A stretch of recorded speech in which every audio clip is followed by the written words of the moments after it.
Boa noite, professor. Aqui é a equipe composta de João Gabriel e Pedro Jefferson. Nós vamos falar sobre lógica fuzzy e rede bayesiana, como a gente aplicou no nosso robô. Começando pela lógica fuzzy, tá? Nós temos a seguinte estratégia. Como variáveis de entrada, nós temos a variação de poder do inimigo e o deslocamento também do inimigo. Todas as variáveis de entrada são sobre o inimigo, né? Nós vamos ter ali nossa lógica fuzzy atuando. E como variável de saída, a gente vai ter o que a gente chama de grau de insegurança, né? Quão seguro, inseguro o nosso robô está. Apresentando aqui as variáveis de entrada, temos a variação de poder, né? Ela é classificada em diminuiu muito, diminuiu, igual, aumentou e aumentou muito. E ao lado nós temos os limites das classificações. E nós temos também o deslocamento, né? Que ele é classificado em recuou muito, recuou, igual, aproximou ou aproximou muito, também com seus limites, logo ao lado. Esses limites vai ser melhor visualizado nos slides posteriores. Nossa variável de saída, grau de insegurança, ela pode ser classificada em muito seguro, seguro, inseguro ou muito inseguro, né? Sobre as nossas regras, né? Nós temos aqui no eixo Y a variação da distância, né? O deslocamento, e no eixo X a variação de poder. Então, começando pelas nossas regras, quando a distância, o deslocamento recuou muito e a variação de poder por exemplo, diminuiu muito, nosso robô ele fica no estado de segurança, né? Aqui as legendas. Do contrário também, né, se o robô inimigo aproximou muito e a variação de poder dele também aumentou muito, nós ficamos no crítico lá, muito inseguro. Né? E aqui nós temos como se comporta também os outros estados. O estado de igual, ele nos deixa ele deixa seguro quando é igual, quando o inimigo diminuiu a distância e quando ele diminuiu muito. Ele também fica muito inseguro caso o inimigo aumentou muito a variação de poder, e quando ele aumentou a variação, ele fica no inseguro. Aqui está a representação das nossas funções de pertinência. Para variação de poder, a gente pode representar as funções de pertinência como sendo 3 trapezoides, sendo um em cada extremo e um central, e 2 triângulos, né? 2 triangulares. O universo de discurso dessa variável ela vai de menos 2,9, isso quando o robô inimigo diminuiu menos 2,9, e até 2,9, né? Que é quando a variação de poder foi até 2,9. No caso, quando ele atira 0,1 e depois atira com 3, a variação é 2,9, porque ele aumentou. Analogamente, se ele atirou com 3 e logo em seguida diminuiu para 0,1, nós temos a variação de menos 2,9, né? Sendo 0,1 o tiro mínimo e 3 o tiro máximo. Temos também as classificações, né? Nós temos ali diminuiu muito, diminuiu igual, aumentou e aumentou muito. E para a variável de baixo, que é o deslocamento, nós temos 2 trapezoides e 3 triangulares central. 2 trapezoides, um em cada extremidade. O universo de discurso dessa variável vai de menos 8 a 8. Isso porque, numa batalha convencional de robô code, a velocidade máxima de um robô é 8 pixels por turno. Né? Então, a gente só consegue detectar se ele está se afastando 8 pixels, e aí a gente tem ele com 8 pixels se afastando, o número 8, ou se ele está se aproximando, perdão, se ele está se afastando na velocidade máxima, ele é menos 8, né? E se ele está se aproximando na velocidade máxima, ele é 8, né? O valor. E nosso conjunto de saída é o grau de insegurança. Nós temos 2 trapezoides e 2 triangulares. O método utilizado foi Center of Gravity, ou centro de gravidade. Nós também testamos com a média do máximo, porém não houve diferença significativa. E ela vai de -1, quando ele está muito seguro, e 1, quando ele está muito inseguro. Certo? Agora aqui a simulação, né? Nosso robô sendo o verde na tela, quando o robô inimigo se afasta, ele detecta a classificação de segurança, né? Então ele fica seguro, até muito seguro. Ao contrário, se o robô inimigo se aproxima, né, muito, ele vai até a classificação de muito inseguro, né? Então, toda vez que o robô se aproxima, a gente aumenta o nível de insegurança, o grau de insegurança. A força de tiro também, né? A variação da força é muito importante. Então, quando o inimigo ele atira com força baixa, atira com força baixa e logo em seguida com força alta, ele sai de um estado de seguro, passa por inseguro quando recebe os primeiros tiros, e vai para muito inseguro assim que ele recebe o tiro mais forte, né? Que a variação muda, né? Analogamente, se ele está atirando muito forte, né? Enfim, enquanto ele mantém a força do tiro, a gente vai para um estado de segurança, e quando ele diminui muito bruscamente a força do tiro, a gente vai para um cenário de muito seguro.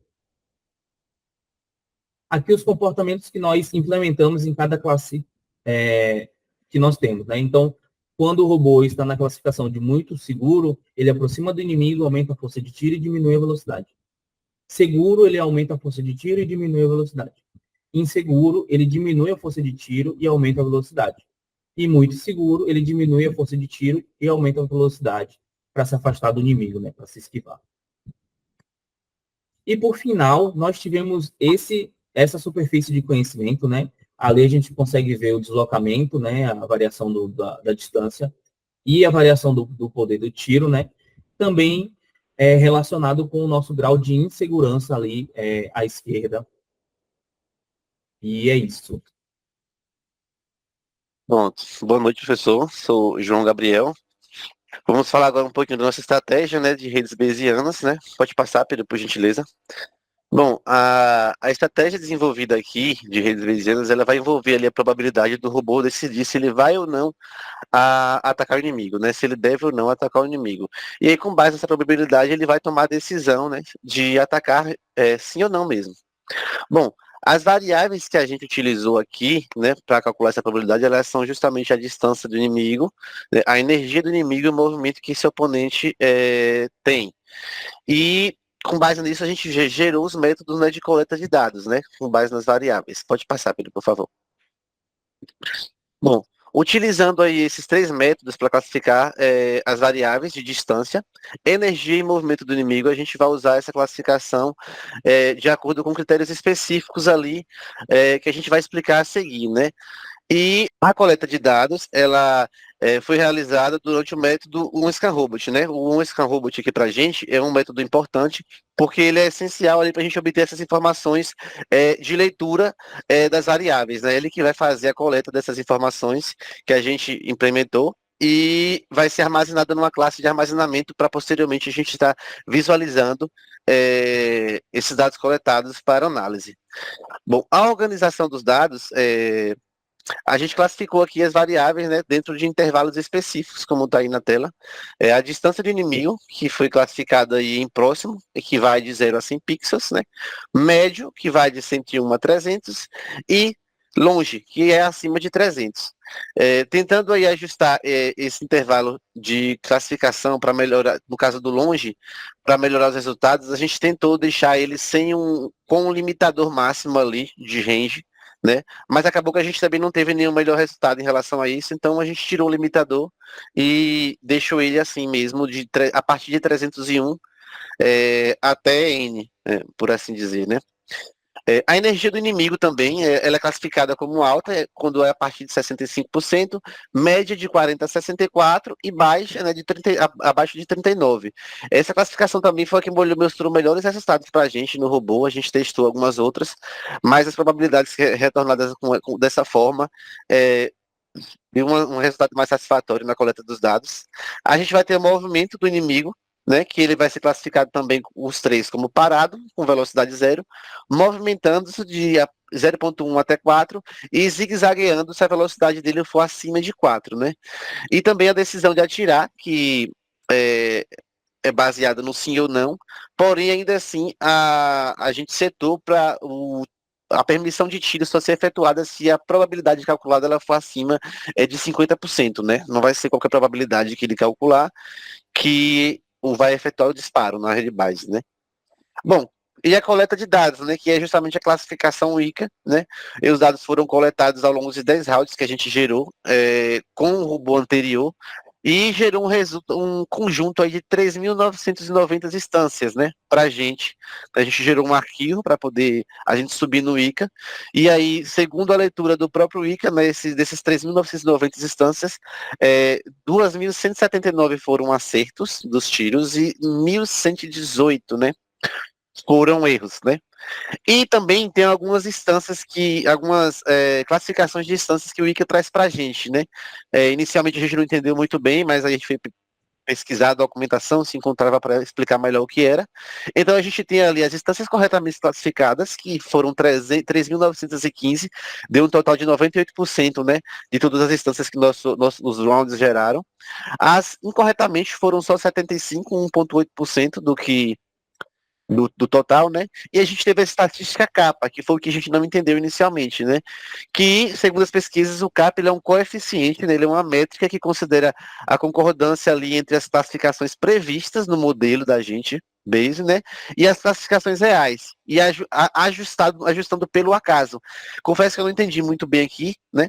Esse ajustando pelo acaso, mas é assim que ele classifica. E aí ele traz aí, se o valor 1 tiver o valor 1, a nossa estatística capa, né, segundo o ICA, indica que está com perfeita concordância, né, esses dados. Né? O nosso ali, o zero, lógico, vai indicar que não há concordância, tá concordância ao acaso, é o termo que eles usam, né? No nosso caso, né, o robô ficou ali, os dados geraram 0,9 de estatística capa, o que foi bem satisfatório para a gente. Nas primeiras estratégias que a gente criou, o BAS, né, ficava entre 0,3 e 0,4, aí foi melhorando conforme a gente foi entendendo melhor a estratégia. Bom, passando, a gente vai trazer aqui os gráficos que a gente gerou no ICA, né? E ele vai trazer por variável, a gente vai visualizar aí a distância, né, primeiramente, que foi dividida em próximo, médio e longe, e a gente pode observar a categoria próximo tem uma diferença aí significativa ali em relação às outras, né, distâncias.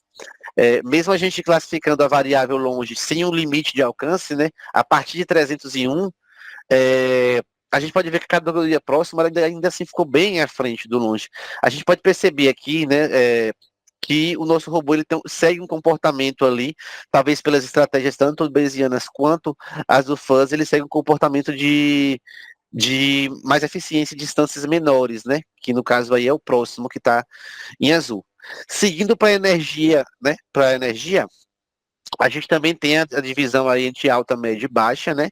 E a gente pode ver também que a coleta de dados em relação à categoria alta, ela se destaca muito ali em relação às outras.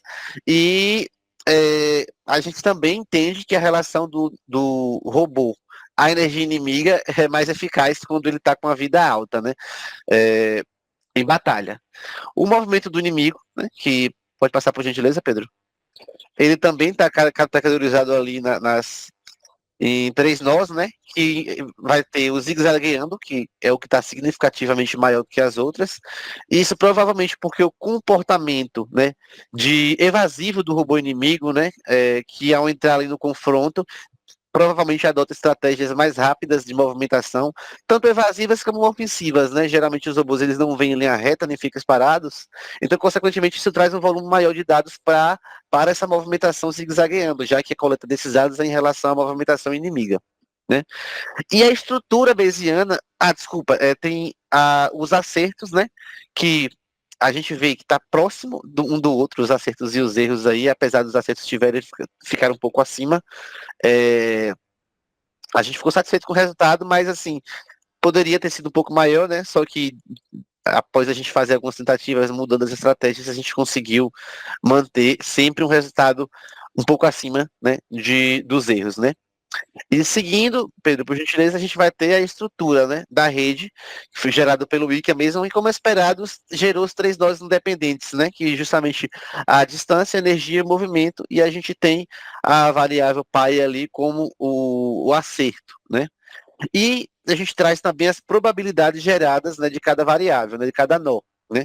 A gente pode observar que a distância aí ela mostra que a categoria próxima ela tem uma maior probabilidade de acerto, enquanto a categoria longe ela está bem abaixo, né, em relação às outras, mesmo com todo o alcance que ele possui. A longe ficou um pouco abaixo ali.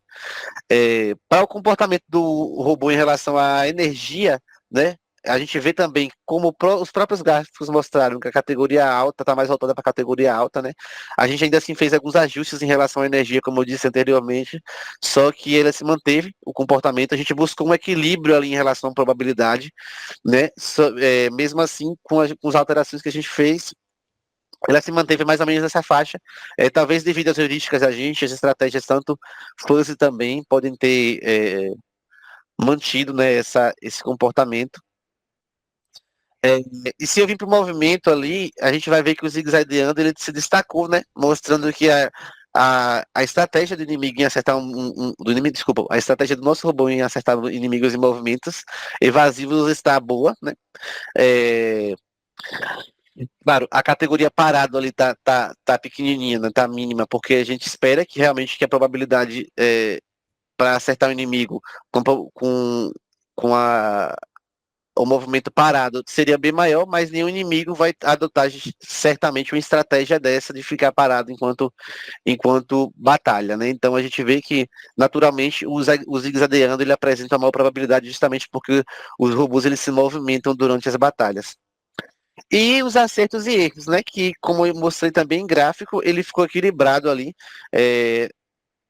Com a ação dessa, a gente pode ver aí que tem um equilíbrio dessa probabilidade aí, né? Que houve uma quantidade significativa de erros nos tiros, mas a gente ainda assim se sobressaiu nos acertos. E também mostrando um pouquinho das evidências do comportamento, né? Das estratégias bayesianas. Aqui a gente evidenciou aí que o comportamento do robô em relação à estratégia bayesiana, a gente printou ali as probabilidades geradas em relação à batalha. Durante a batalha ali, a gente pode ver no cantinho ali circulado que ele vai printando ali as probabilidades a cada leitura que o scan faz, e ele vai atualizando esses dados com a probabilidade de atacar a 50%, né? A partir de 50%, ele vai realizar o tiro. Apesar da gente ver o volume de probabilidades impressas ali, né? A probabilidade que ele atirou ser um pouquinho puxado mais para 70%, majoritariamente. Mas dessa forma, né, a gente conseguiu validar que o comportamento estava acontecendo da forma que a gente esperava no robô, né? A gente vê que ele está realmente calculando as probabilidades da forma que se espera e os tiros também estão acontecendo da forma que foi implementada. Boa. Sobre as dificuldades que a gente encontrou nessa etapa do RoboCode, né? Acho que a primeira delas é a movimentação. Foi uma estratégia nossa, né, não lidar com valores absolutos, e sim com variação dela. Então, a gente lidou com a variação da distância, né, sendo o deslocamento, e a variação do poder. Isso tem uma implicação muito forte na movimentação, né, porque é um comportamento diferente. Né? A variação de distância ela pode mudar se o robô inimigo se aproximou ou se a gente aproximou. E essas coisas se confundem, né? Ou se o robô inimigo se afastou, se confunde com a gente ter se afastado dele, né? Então, a gente teve que focar bastante nesse quesito de movimentação, para a gente entender quando que o robô inimigo está se movimentando, fazer com que isso não confunda com a nossa própria movimentação, porque o ideal, né, o nosso grau de insegurança é com base na movimentação do robô, certo? Um outro ponto que a gente teve que refinar muito, né, desde a nossa última entrega, é o radar.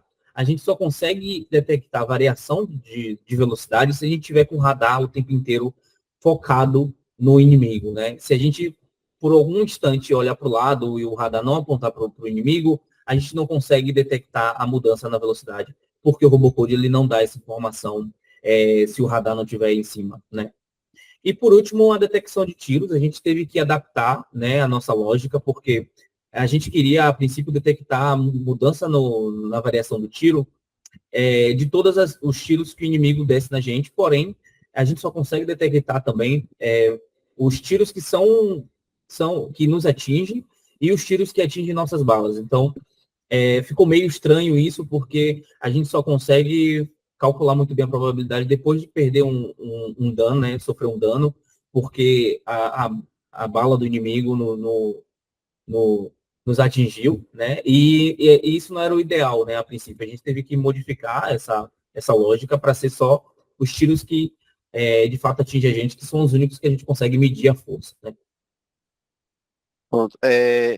E também teve o ponto de inicialmente separar as estratégias bayesianas das estratégias fuzzy, né? A gente teve um pouquinho de dificuldade com isso, entender quais estratégias dasquelas que a gente tinha imaginado iria funcionar para o B, para o BAES, né, e para o fuzzy. A gente no início a gente ficou um pouco confuso em relação a isso, deu meio que um bloqueio ali em nossa enfim, na produção do projeto mesmo. Claro, depois a gente foi entendendo aos poucos e evoluindo, mas foi uma dificuldade que a gente teve inicialmente. E também implementando no radar, além dessas dificuldades que Pedro mostrou, quando o radar ele não está bem implementado com uma precisão interessante, acaba comprometendo também a coleta de dados, né, da própria estratégia bayesiana, né? Então, se a gente não configura um radar que ele tenha uma precisão quase que absoluta ali. No caso, quanto melhor a precisão do radar, quanto melhor a precisão que ela mostrar, melhor a gente consegue fazer a leitura dessas informações, desses dados que a gente tem, né? Isso aí.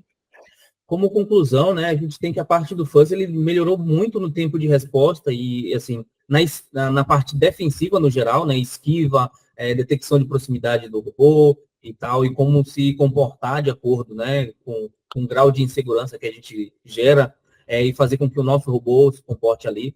Porém, ele piorou ofensivamente, então, as nossas classes, né, a variação de tiro que a gente colocou de comportamento no robô não foram suficiente. E, enfim, a gente teve que fazer vários rounds de ajuste e ainda assim a gente viu que não moveu esse ponteiro, né? Então, ofensivamente, né, falando em relação ao fuzzy, a gente piorou ofensivamente, mas melhorou defensivamente.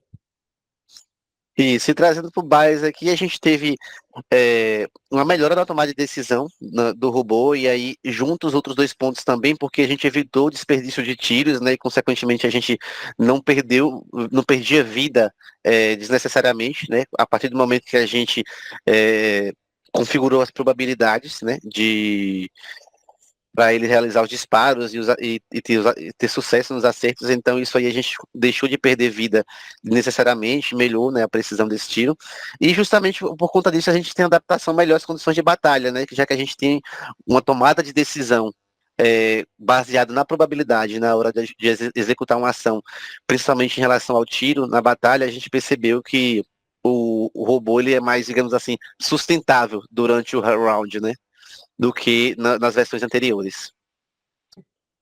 E é isso. Aqui estão nossas É isso. referências. E assim a gente conclui essa entrega, né, assim, aplicando com sucesso tanto fuzzy quanto redes bayesianas no nosso robô. Muito obrigado. Obrigado, professor. Até mais.